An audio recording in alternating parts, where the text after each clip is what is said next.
तो इस वीडियो में हमने थोड़े से एफर्ट लगाए हैं, जैसे कि लाइटनिंग अच्छी करी है मैंने।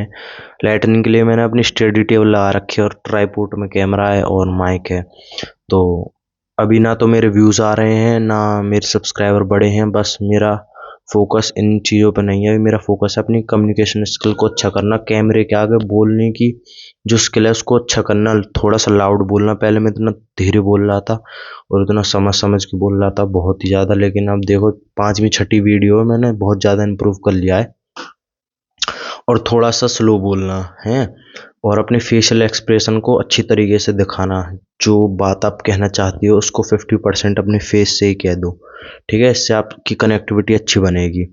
और कैमरे को एक ह्यूमन बीइंग समझ के बात करो और डायरेक्ट लेंस में देखो इस तरीके से, ठीक है।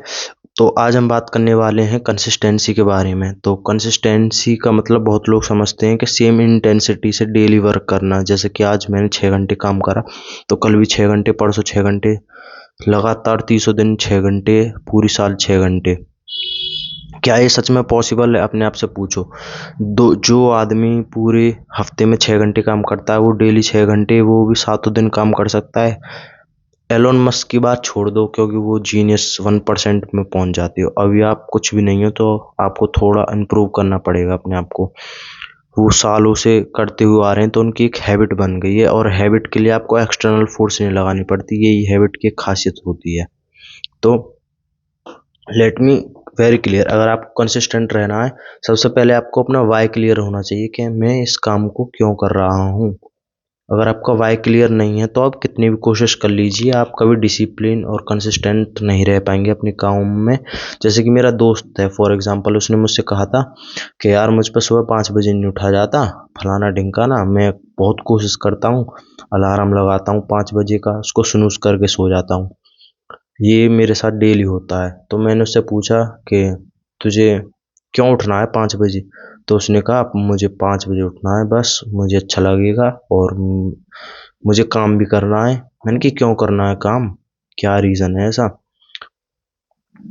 तो वो चुप हो गया, उसके पास कोई रीज़न ही नहीं था। बस यहीं से तो मैंने उससे कहा कि अपना वाई क्लियर होना चाहिए सबसे पहले।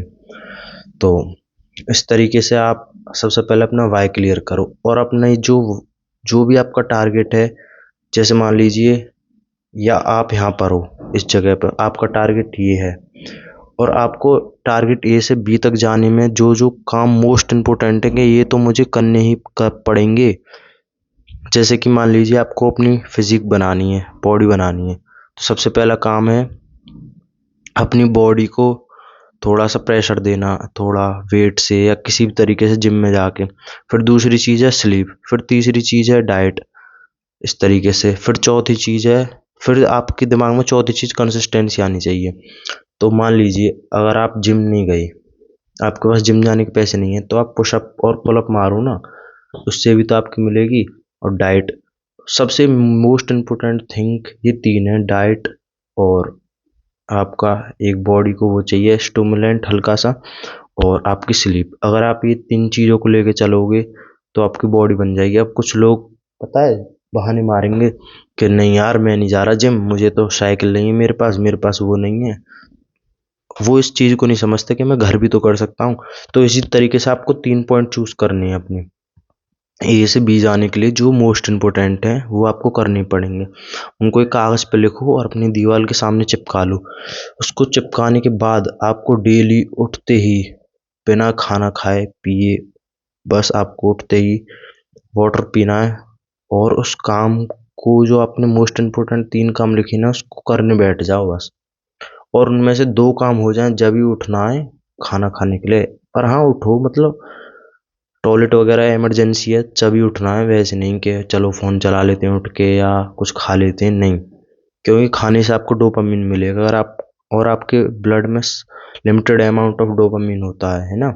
तो जब आप उस 2 कामों को पूरा कर लोगे, जब आपको भर भर के डोपामिन मिलने वाला है और अपने आप को रिवॉर्ड भी कर सकते हो खाना देकर, ठीक है। इस तरीके से आपको कंसिस्टेंसी के साथ आपको तीनों काम करने हैं डेली हर हालत में, ठीक है। और इसी तरीके से आप धीरे धीरे पॉइंट ए से बी की तरफ पहुंच सकते हो। मान लीजिए आपको 6 काम करने हैं पॉइंट ए से बी की तरफ पहुंचने के, 3 आपके मोस्ट इंपोर्टेंट हैं और 3 आपके थोड़े से कम इंपोर्टेंट है, वो इंपोर्टेंट है। लेकिन आपने किसी दिन आपने हफ्ते में 4 दिन 6 के 6 काम करे, 5वें दिन आप इमरजेंसी पड़ गई या आपको मूड नहीं करा या कुछ भी XYZ हुआ, पर आपने वो 3 काम तो कर लिए इंपोर्टेंट। और यहीं से आप ओवर द ईयर 6 मंथ या 1 साल या 1 महीने में बहुत बड़ा डिफरेंस क्रिएट कर सकते हो। और कंसिस्टेंसी का मतलब ये नहीं है कि आपको 7 दिन ही करना पड़ेंगे वो 6 के 6 काम या 30 दिन ही करने पड़ेंगे। अगर आप मंथ में 25 दिन भी करते हो तो भी सफिशिएंट है, बढ़िया है। और आज की वीडियो में इतना ही। और देख सकते हैं आप कितना इम्प्रूव करा हमने कंफर्ट जोन से निकलने के बाद। और 2-3 महीने और वीडियो डालूंगा, उसके बाद मैं अपना स्टार्ट करूंगा अपनी जर्नी। ठीक है, बाय बाय।